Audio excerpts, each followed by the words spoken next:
Hey guys, welcome to my new blog. চলে এসেছি নতুন একটা ভিডিও নিয়ে। তো এখন আমরা এসেছি কাঁচরাপাড়া নবাঙ্কুর ক্লাবে। আমরা তিনজন, তোমরা দেখতে পাচ্ছ।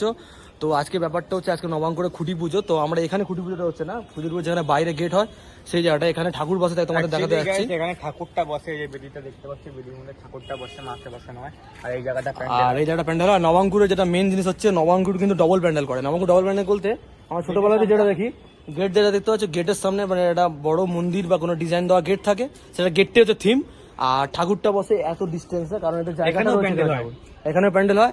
আর আমাদের ছোটবেলাতে আমরা যেটা দেখে আসছি, নবাঙ্কুরের পুজোটা দেখে আমরা এই গলি দিয়ে বেরোই। আর এই গলি দিয়ে বেরোলে ওই যে তোমার জলের ট্যাঙ্কিটা দেখতে পাচ্ছ, ওখানে থাকে আমাদের পানালা স্পোর্টিং ক্লাবের ঠাকুর। মানে এইভাবে শুরু থেকে নিয়ম। আর একটা ওই সামনে একটা গলি আছে, তো ওই নবাঙ্কুর ঠাকুর দেখে আমরা পানালা দেখে তারপরে ছোটবেলা থেকে ওই নিয়মটাই চলে আসে, আর এখনো পর্যন্ত ওই নিয়মই আছে। আর এবারে নবাঙ্কুরের যে থিমটা হচ্ছে রাশিয়ার সেন্ট পিটার্সবার্গ, যেটা হচ্ছে রাশিয়ার থিম। মানে বিশাল একটা চমক থাকতে হচ্ছে। কাঁচরাপাড়ার নাম করা পুজো নবাঙ্কুর, এমন কেউ নেই কাঁচরাপাড়া, হালিশহর, কল্যাণী যে নবাঙ্কুরকে চেনে না। তো আজকে খুঁটি পুজো, তো সেই ভিডিও তোমরা দেখতে পারো ভিডিওর মাধ্যমে। চলো দেখতে থাকো। ওয়াচ টিল জানেন তো ইতিহাস হোক।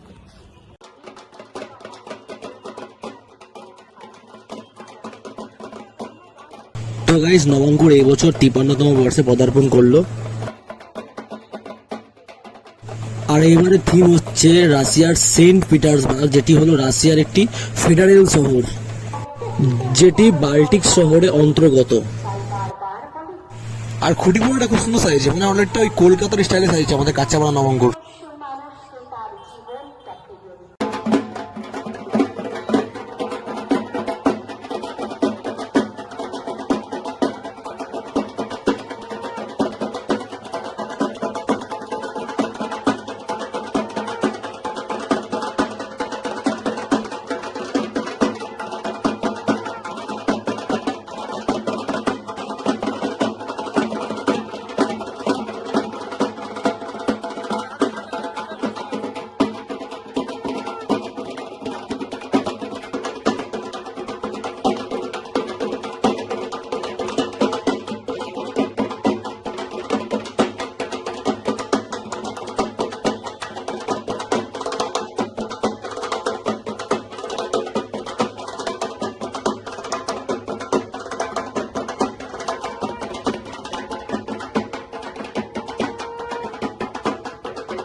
আর গাইস, এখানে খুঁটি পুজো আরম্ভ হয়ে গেছে, মানে খুঁটি যেহেতু পুঁতে দিয়েছে, পুজোটা আরম্ভ হয়ে গেছে।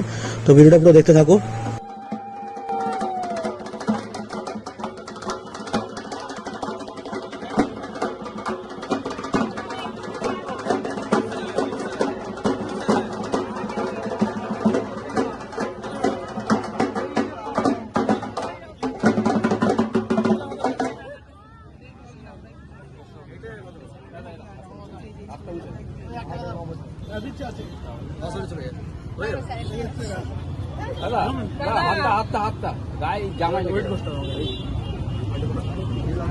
পরে অঞ্জলি, যে অঞ্জলি একটু পরে দেওয়াচ্ছি।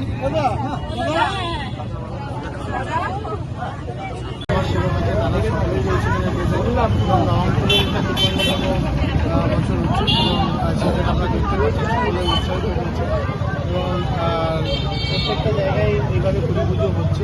মায়ের কাছে এই প্রার্থনা করব, সকল নবাঙ্কুর যারা কমিটি মেম্বাররা রয়েছে, এই অঞ্চলের মানুষেরা রয়েছে, সকলকে ভালো রাখুন, সুস্থ রাখুন।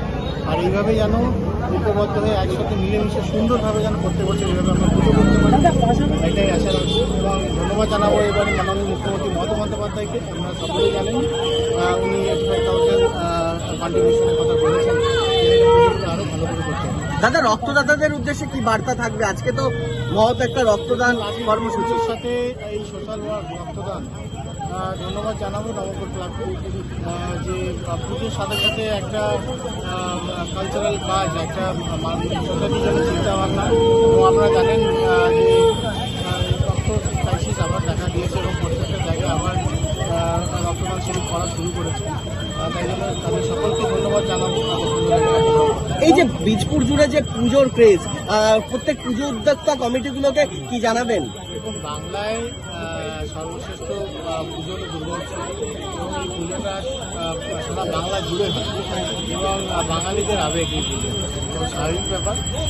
পুজোর একটা ক্রেজ থাকবে এবং আমাদেরও ভালো লাগে এই পুজো আসছে এবং নবগ্রহ আগের থেকেই কিন্তু মানে আমি যখন ছোটো ছিলাম তখন থেকেই কিন্তু এই নবগ্রহের একটা আলাদা অ্যাটাচমেন্ট রয়েছে এবং এখানে যারা প্রতিনিধিত্ব রয়েছে আমার বাবার সাথে একটা রিলেশন ছিল এবং শুরু থেকেই কিন্তু আমরা সেই নবগ্রহের কার্ড গেট কার্ড থেকে গেট পাস থেকে শুরু করে নিয়ে এবং সেই প্রসাদ থেকে শুরু করে মানে প্রত্যেক বাড়ি পেয়ে এসেছি। আলাদা একটা অ্যাটাচমেন্ট রয়েছে, একটা আলাদা ফ্যামিলি অ্যাটাচমেন্ট রয়েছে এবং এই অঞ্চলের মানুষ যেভাবে পুজোটাকে একসাথে মিলেমিশে পারে খুব ভালো লাগে। এবং এবারেও একটা নতুন কিছু ওনারা অবশ্যই একটা সেন্ট পিটারের একটা চার্চে ওনারা রেখেছেন, এবারে ফুল রেখেছেন। অবভিয়াসলি মানুষ চারদিক থেকে আসবে এবং সেটাকে এনজয় করবে। দাদা, পাশাপাশি আরেকটি বিষয় কি আজ প্রাণ থেকে যে সকল ফ্রিডম ফাইটাররা আমাদের